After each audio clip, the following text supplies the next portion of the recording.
This program is presented by Keep the Faith, a nonprofit Catholic lay apostolate devoted to spreading the teachings of Holy Mother Church. Go tell the world about Mary. Go tell the world about her joy. God the Creator was her little boy, and she'd lull him to sleep with a song for him deep in her heart.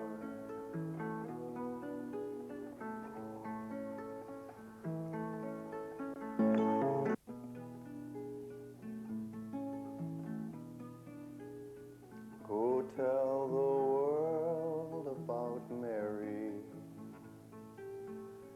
Go tell the world about her pain.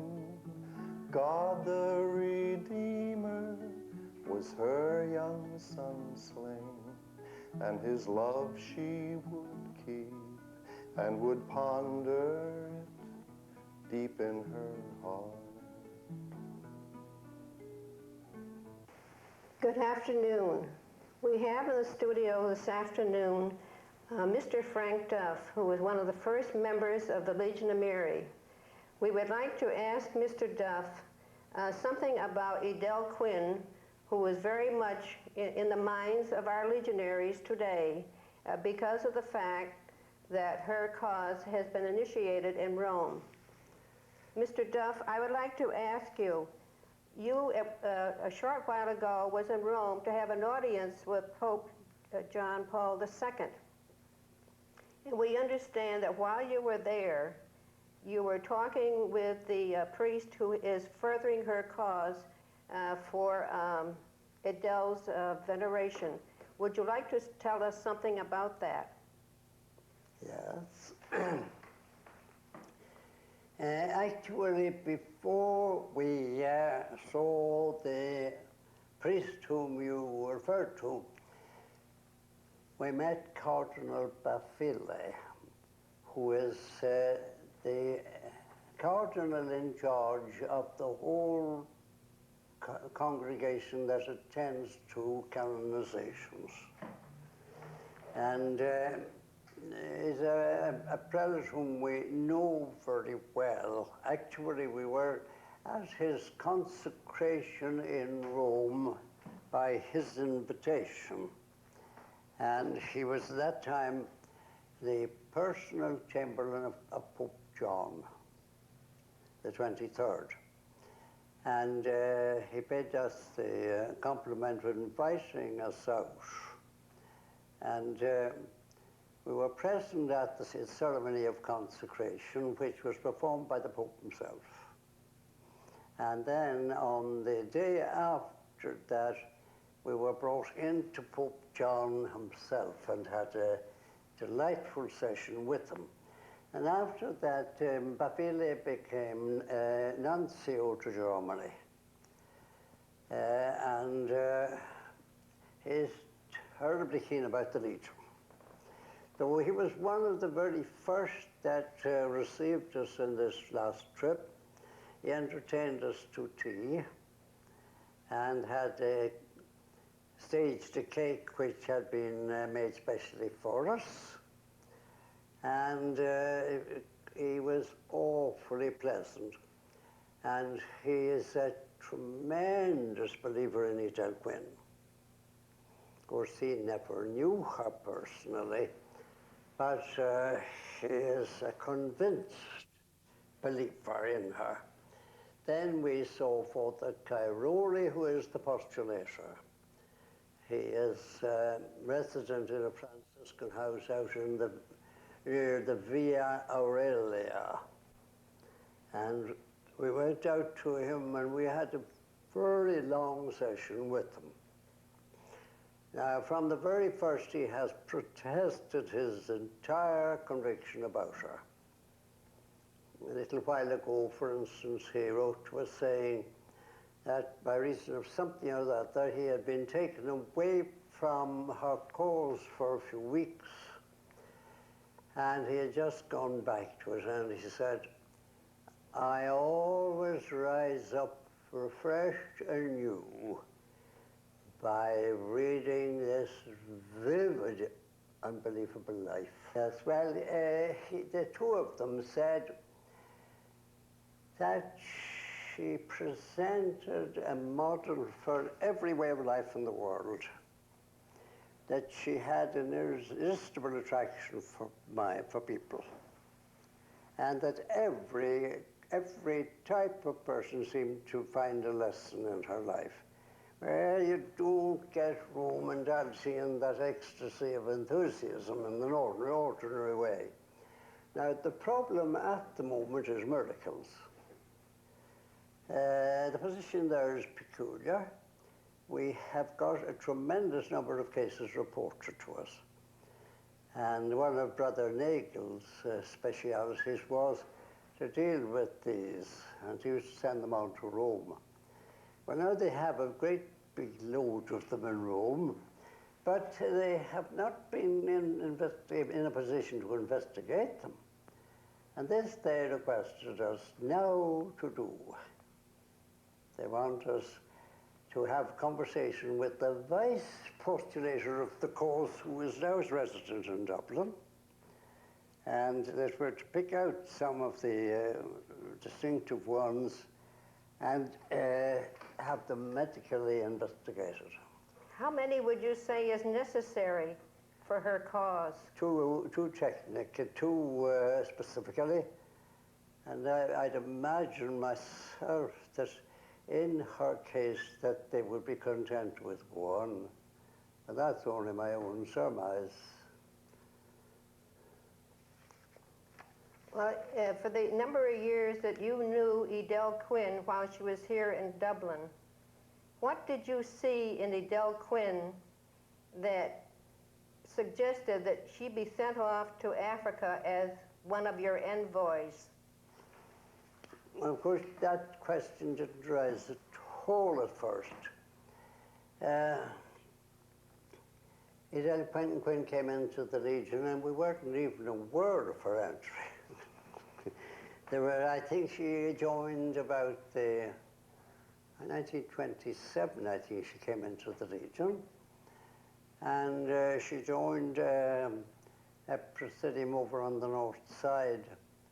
And the fact that she did so would never come to us, because other people coming in simultaneously, and she arrived in the crowd.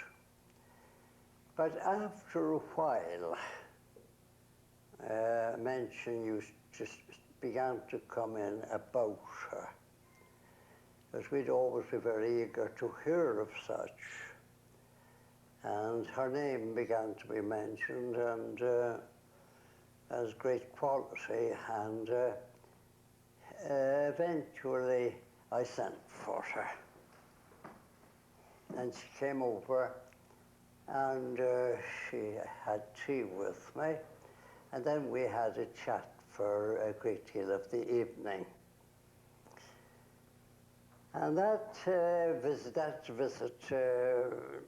made an indelible impression upon me. That impression was altogether favorable. She did not present any appearance of delicacy. She was utterly charming, most charming person, obviously of very good intelligence. And at this particular time, obviously very keen on the Legion. And it was a very happy little session with her. And then as a consequence of that, soon after we got the demand from this Presidium Our Lady Refugee Sinners, that used to be number 4 in order of coming into life. And it used to visit the low-down women's lodging houses. And it was a very difficult work. And a girl called Colette Gill, who had been the president, and a marvelous one, had to resign. And they sent word over to us that they wanted a president who had to be good. Had to be. That the answer to that was Edel Quinn. Well, when this child turned up,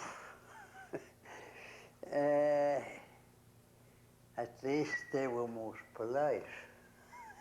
And they did not lay their thoughts on the table when she was there. But they held a meeting, and they sent the spiritual director over to us to protest vehemently. How old was Edel Quinn at that time?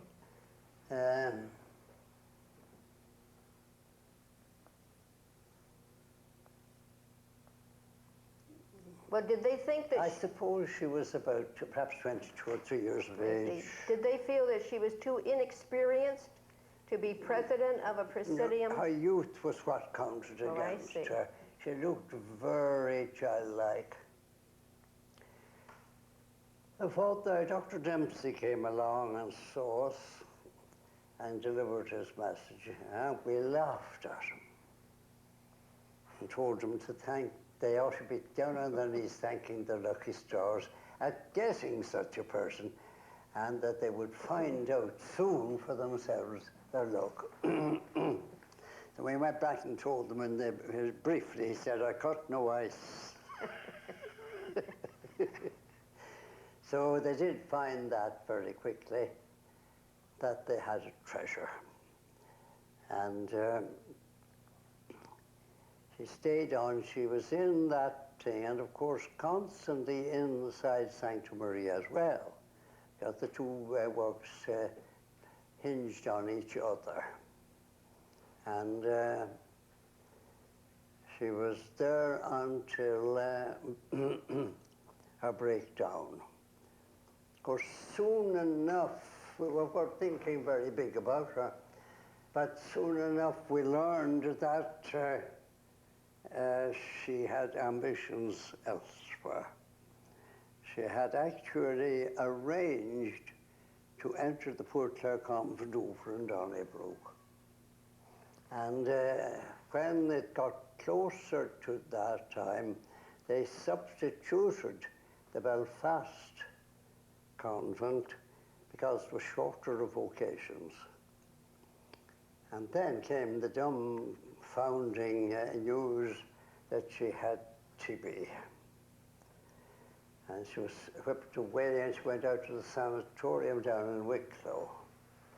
And there she was for 1.5 years. And she came out of that in circumstances which are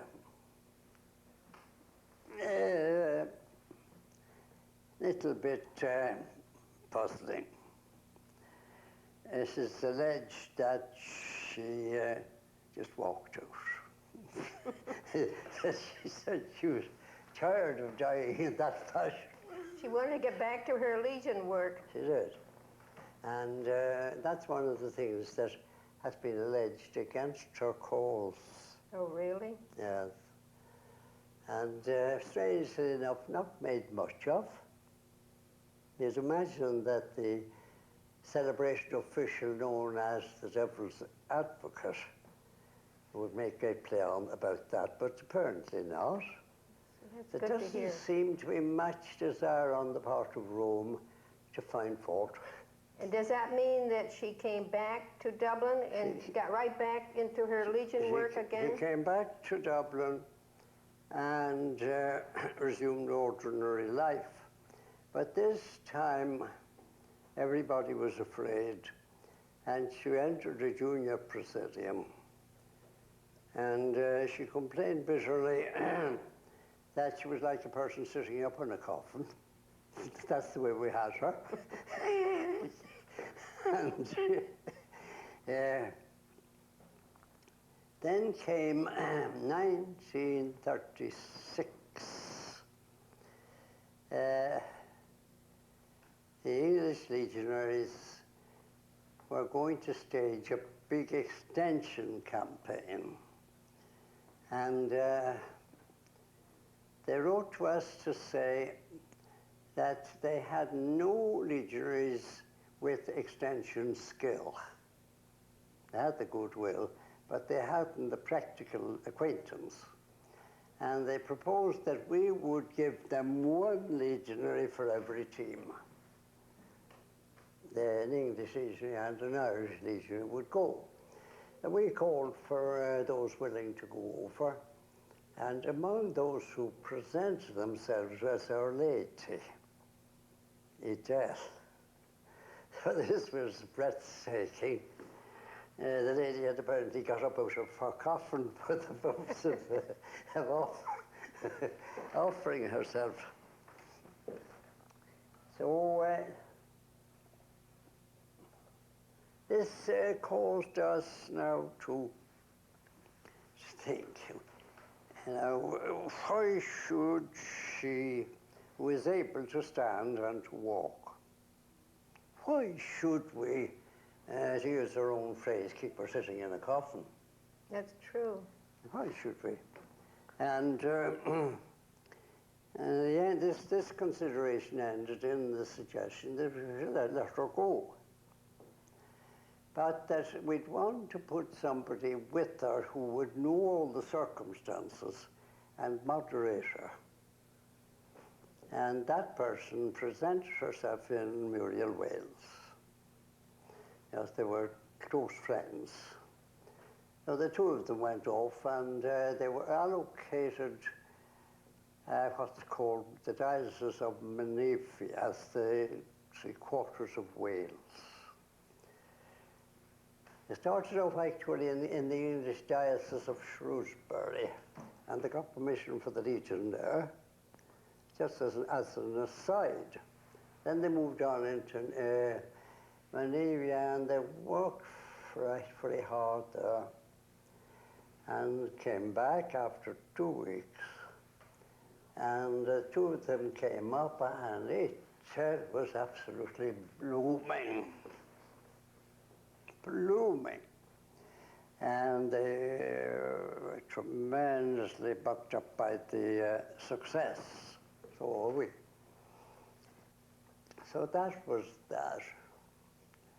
And then, very shortly after, she came up, and she said that she was going to resign her work. And she was going over to Chester in England, where she had touched, and that she was going to find employment there. It was a great centre.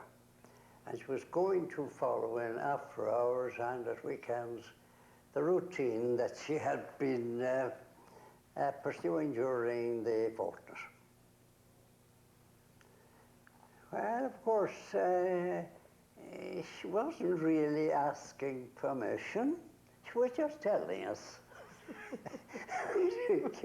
The inference was as blunt as possible, that she hoped we'd consent. But if we didn't, she was going to go anyway. She is an extraordinary person for getting away. So we knew what she would mean. We had seen now, we had evidence, apart from her previous record as a legionary in Dublin. But now we saw that what she could do on extension. And while we were debating this whole question as to whether we should or should not throw ourselves in behind the Chester adventure, a novel consideration presented itself. Ruby Dennison was our envoy in South Africa, and distances are big there. And she had frequently demanded help. And the suggestion was made now, what about Edel Quinn? let her go out there. It's not a bad climate, you know, for to be. And why keep this wild bird in a cage? And we were thinking it over. Oh yes, we brought it up at the Concilium, and the Concilium approved. And then arrived a letter from Archbishop Heffernan, the Archbishop of Nairobi. And this letter said, I understand that you have got a promising person on hand. You're going to send her to South Africa. Why? He said, South Africa already has an envoy. My old territory has none. And we were aching to start the Legion, and she'd be worth any money. So that put a new complexion. There was a lot of discussion, and the agreement was come to, we'll send her out to East Africa. That would seem to be providential, that someone was being asked for at that particular time, that you had Edel in mind. We would regard it as so. Yes. So then I don't know whether I should go on in that strain, because the sequel to that was the consideration of this proposition by the Concilium. Because you must remember that the Concilium officers have not that sort of power. And we had come to an agreement among ourselves, which took into consideration a whole lot of circumstances that a big meeting would not give value to. For instance, we did face up to the fact that she might die on the way out. Well, you can't put that sort of thing before a big meeting. Of course They won't see the logic of it. A meeting is terribly governed by sentiment. And the idea that somebody gets up and say, you don't mean to say that you're deliberately sending that girl off to her death, knowing it. Well, how answer is to give to that sort of thing? So, but the fact was that we were taking account of all circumstances. That the girl was going, if she was going to die, as the prophets were saying, isn't it better she die as an envoy than as a girl sitting in a coffin? That's true. But I think that she felt the same way. That's her heavenly status. Of course. And then she might get an innings out there. So in any case, she was put down on the agenda. And she came up at the Concilium. And at that time, the Concilium was meeting out here at the back, in premises which have now been wiped out by those new buildings. Yes. And met at 3 o'clock, the same hour. Oh, no, it met at 8 o'clock in the evening then. But the moment that came to be known, a tempest arose. The sentimental considerations were in full blast. And there was a girl whose name may have been mentioned by Muriel Wales to you, Mona McCarthy. Yes. She was a very close friend, also of Edel Quinn. And Mona McCarthy was a particular friend of mine. I had brought her in to the Legion. I knew her people. She was the niece of that person whose name has frequently transpired, Tom Fallon. Well, I met Mona McCarthy somewhere or other, and I held up my hand to shake hands with her. And her retort was to put her hands behind her back and say to me, I cannot shake hands with you because yours are covered with blood. Oh my, that was a strong statement. That was sweet. So she took it as a dreadful act of assassination to send Edel out. Well, we began to get this sort of thing, and this, of course, filled us with apprehension in regard to the concilium. And then we heard, as a crowning horror, that the celebrated Dr. Elias McGinnis, the ex-general of the Carmelites, had that opinion. And he was a wonderful person. Oh, a wonderful person. And we said, we're lost. So the day came in any case, and the premises were packed. And we gradually worked along, and it came to the big item. And the first person to get up was Dr. McGinnis. Really?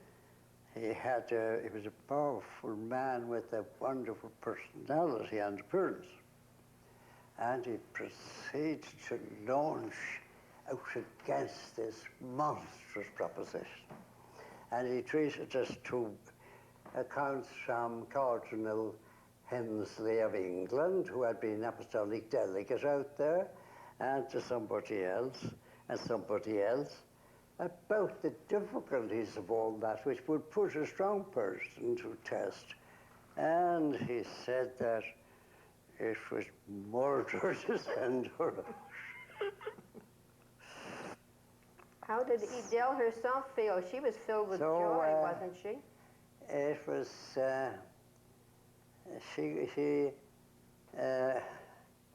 she got up at one stage, and she said to him that all this had been fully explained to her, that she knew that it was a difficult enterprise. She knew it all. Nothing had been hidden from her as regards its difficulties. And then she stopped and she said, I don't want to be sent off on any picnic.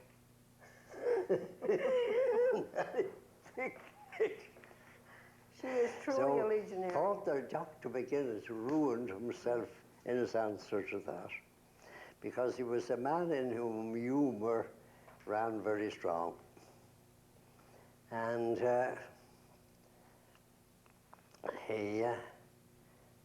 it was too strong for him. And his answer was, picnic, he says. You'll be a picnic for somebody. You'll be a picnic for somebody. So at this stage, there was a great roar of laughter at this. And I got up then, seizing on this. And I said, I called upon all in the hall to witness that she would not be a very substantial one. And that set them off roaring, laughing again. And a new atmosphere entered in at once. Oh, marvelous. An atmosphere of reality came in at once. And they were willing to discuss the thing in a sane fashion. And the thing was then, when the opportunity came, the thing was proposed and seconded. Nobody voted against, not even Dr. McGinnis. How many weeks went by before she went to Africa?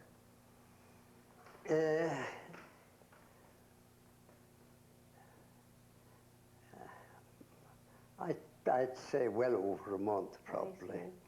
A lot had to be done, such as booking and that sort of thing.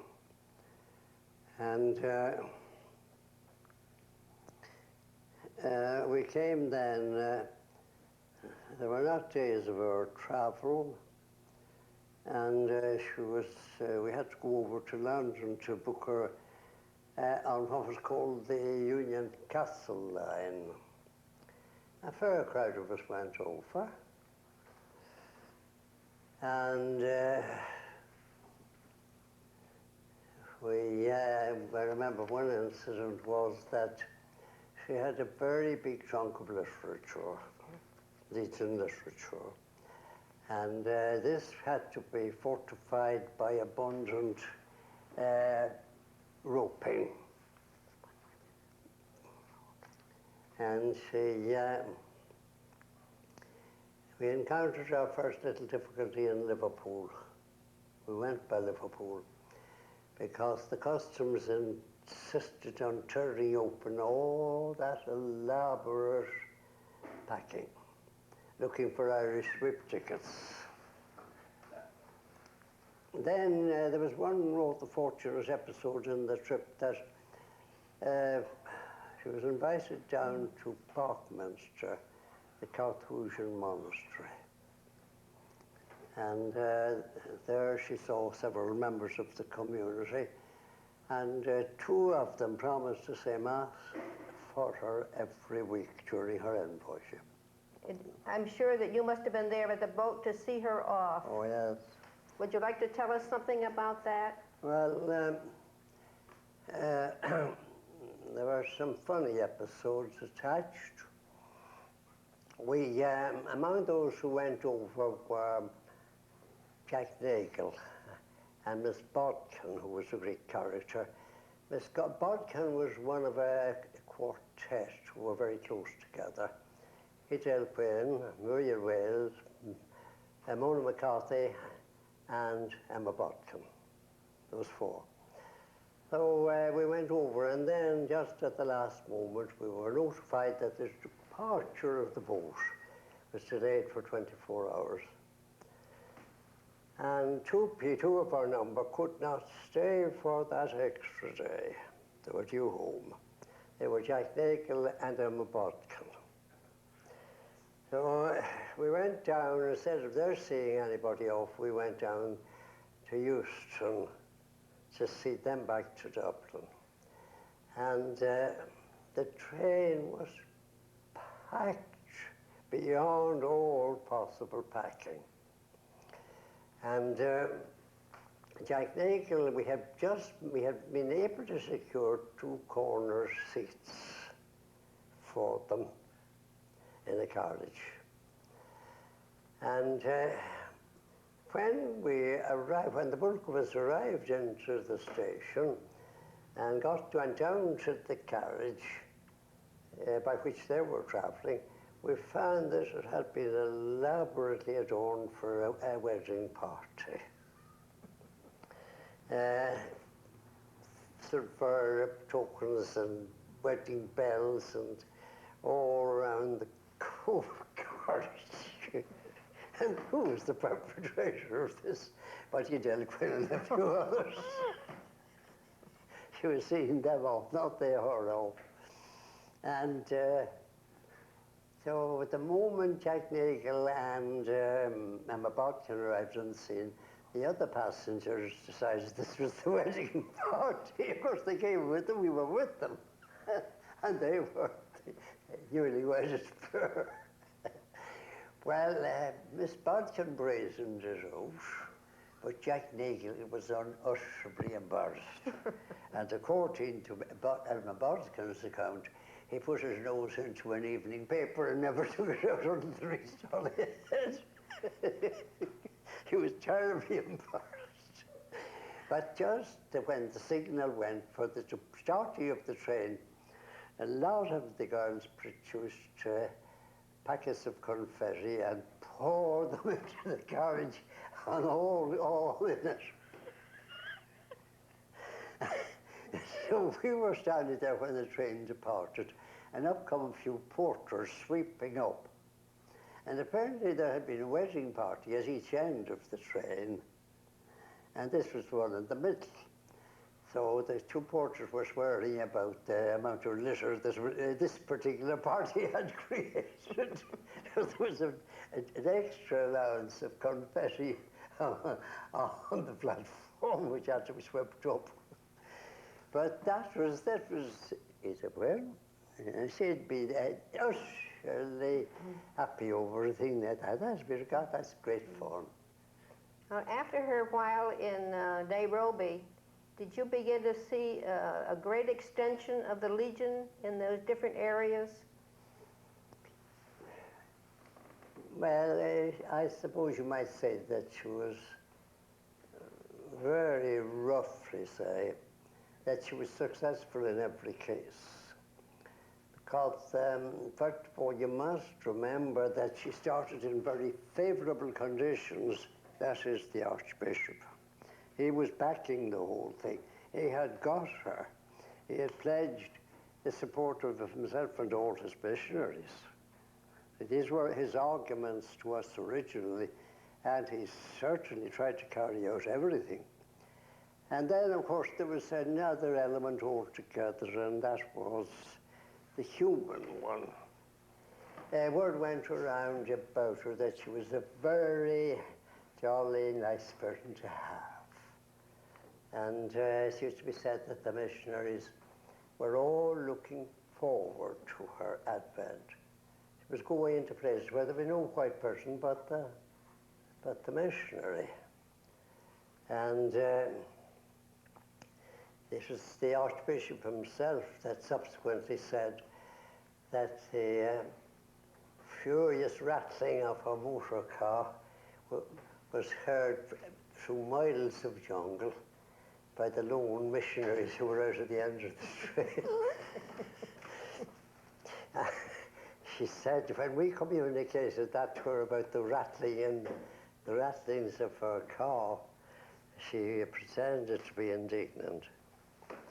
And she said, if that person, she said, is the one that I think it is, or a friendly relations which exist between us at present will be interrupted.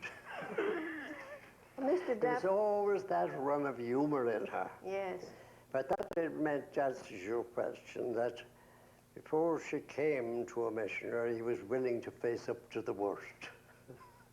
Well, Mr. Duff, let us go back a little ways to the time of departure.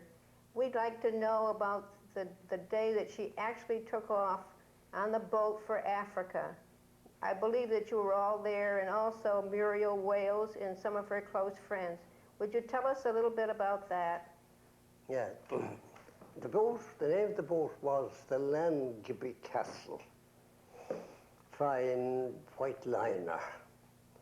And it was departing from a place called Gravesend. And we all went down to this, and there was free entry to the liner. And we went up onto it and circulated about, and they had a band going on the deck. And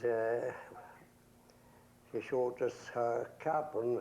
She had been forced to take a first-class cabin, because when we applied for accommodation on the boat, everything was gone except this first-class cabin. And as it was imperative that she should go, there was no question that was her abode. It would give her a little extra comfort, no doubt, but it fulfilled a particular role on the boat. That is, it became a chapel, and she became the sacristan. And after she got up in the morning, the place was made ready for the masses which followed. There was a fair number of missionaries on board and a fair number of missionary nuns. She blended in with them at once. Now, after a while on the deck of that boat, some signal was given, and this meant we had to get ashore.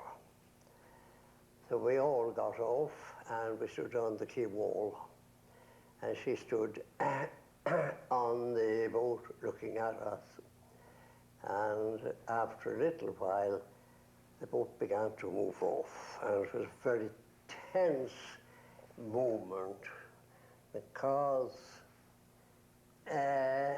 we didn't think we'd ever see her again. And the question in all our minds was the agonized one, when?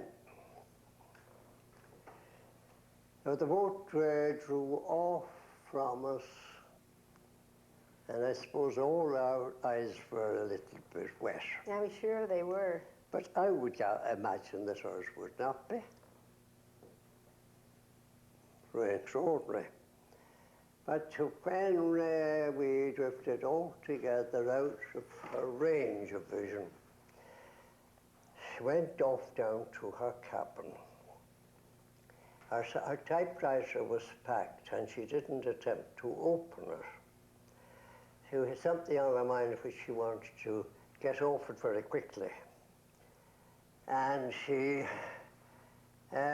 took the cap off her fountain pen, which incidentally I had given her. And she wrote her first Envoy's letter.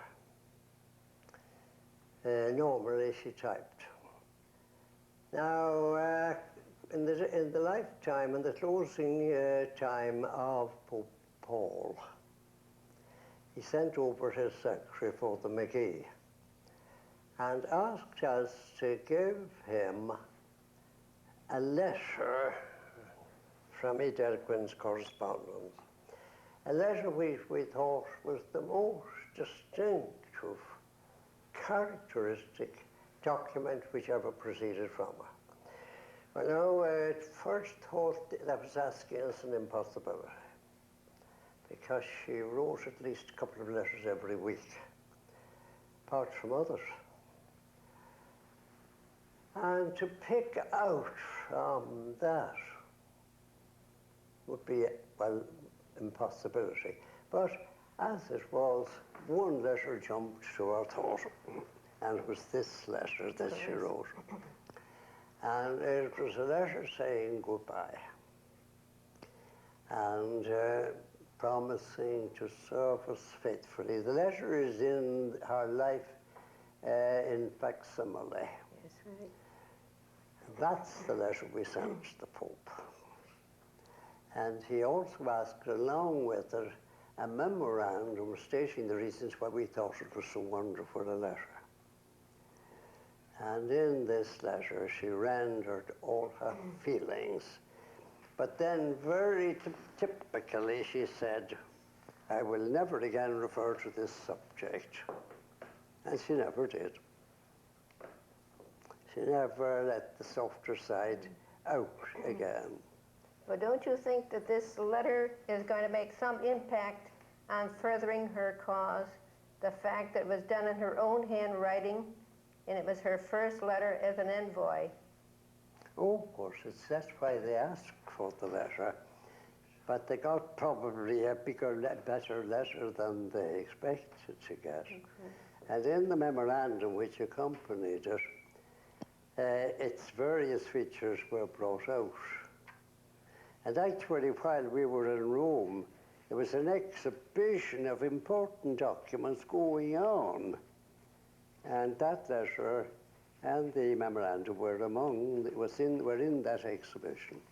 And we had the extraordinary experience one day of going into the Vatican, and we had to give our names. And the official took out a book, and he said to us, do you not know that you're due over at the other side of the city today? We? Yes, it's for this exhibition. Why do you think Edel Quinn's cause should be advanced to sainthood? Why it should? Why should it be? Why should it be advanced? Yes. Well,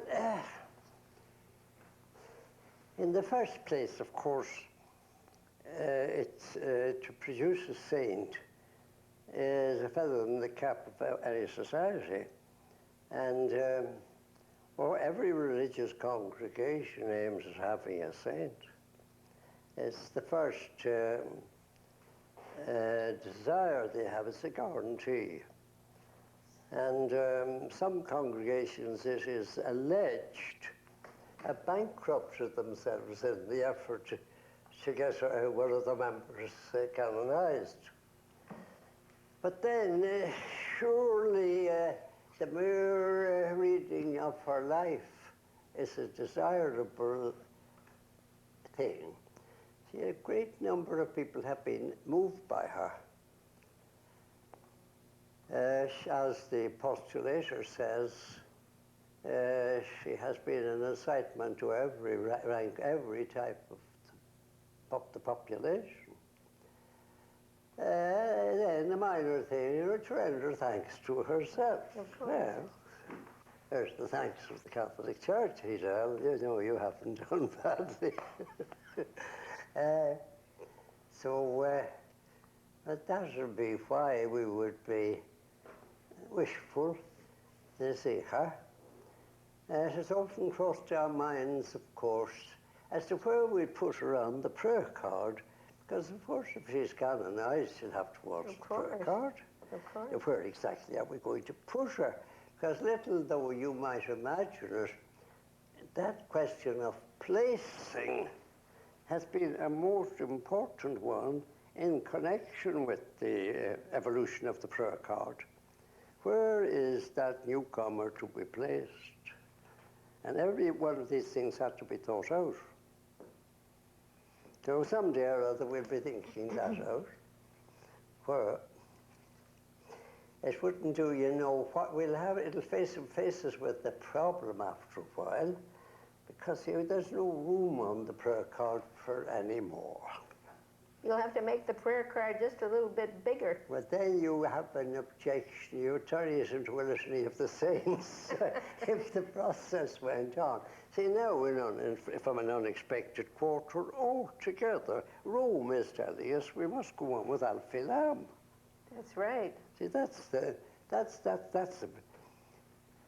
while a complete conviction has prevailed in South America as to his sanctity, there was otherwise no particular claim, and we would expect that a local place would attend to that. If they had somebody during there whom they thought to be worthy of canonization, we'd expect that it's not we that should be taking the first step, but they. Yes. And that was not done. And now we have one of the greatest Roman figures who has peremptorily demanded from us that we get Al-Filam, and now they're starting on him in Argentina. Mr. Duff, getting back to Edel Quinn, could you tell us how you felt when the news came that she had died? I remember it to this minute. Edel Quinn had, in her nice way, deceived us throughout.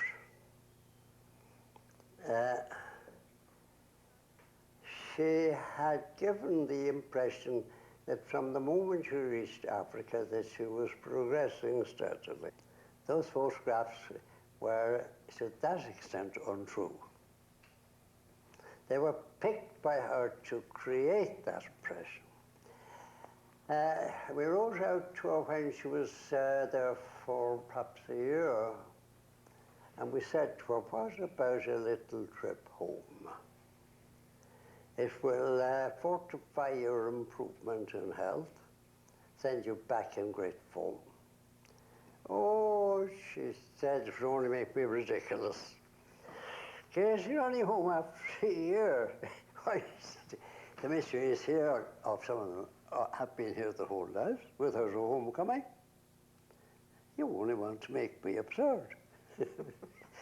But her real reason was that she was afraid to go home because she knew she wouldn't be let go out again. Of course. Because her appearance was showing the disimprovement. How did her family react when they heard of her death in Africa? I'll tell you that. One day, I got one of the old first airmail, one of these things you fold, you know. Aerogram. They came out in the war for the first time from her. And I opened it and read it. And she said in it, I am in very poor form at the moment. I have never been able to pull myself together since my trip to Kisumu. And when I read that letter, I said to myself, she's telling me that she is dying. As never before had that note been sounded. And as I was looking in consternation at the letter, the doorbell rang. It was the post office messenger with a telegram informing me that Edel Quinn had just died. There must have been a great shock. Yeah, it was a great shock, coming right with the other. So I knew what I had to do. I at once got up on my bicycle and I rode out to Monkstown. And I knocked at the door, and it was opened for me by Mr. Quinn, our father. And on the stairs which came down from above, at the bottom of Mrs. Quinn, and the moment Mrs. Quinn saw me, she burst into crying and hurried upstairs. She knew. The moment she saw me, before I'd spoken a word. That's the way the family took it. Oh, it was an anguishing moment, you know. Oh, yes. And you see, it came with the terrible amount of sadness. We, in a fool's paradise, thinking all was well. Oh. But it was a death that you see herself would like to have. Very little lying up, really. It, in the end, came quite suddenly, because no matter how poor she felt, she used to fight it and move about. Well, thank you very much, Mr. Duff. What you have told us about Edel Quinn, those personal moments that you had with her when she went off as envoy, and also with Alfie Lamb, I am sure that in the years to come, they're going to be a great inspiration to the legionaries throughout the world. Thank you very much. Thank you.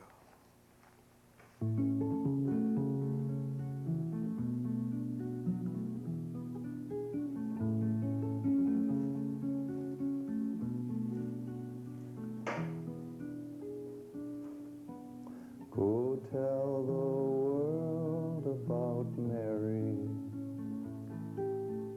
Go tell the world about her place, Mother of Christ in the whole human race.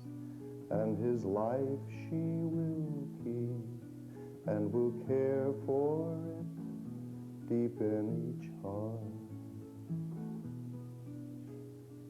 Go tell the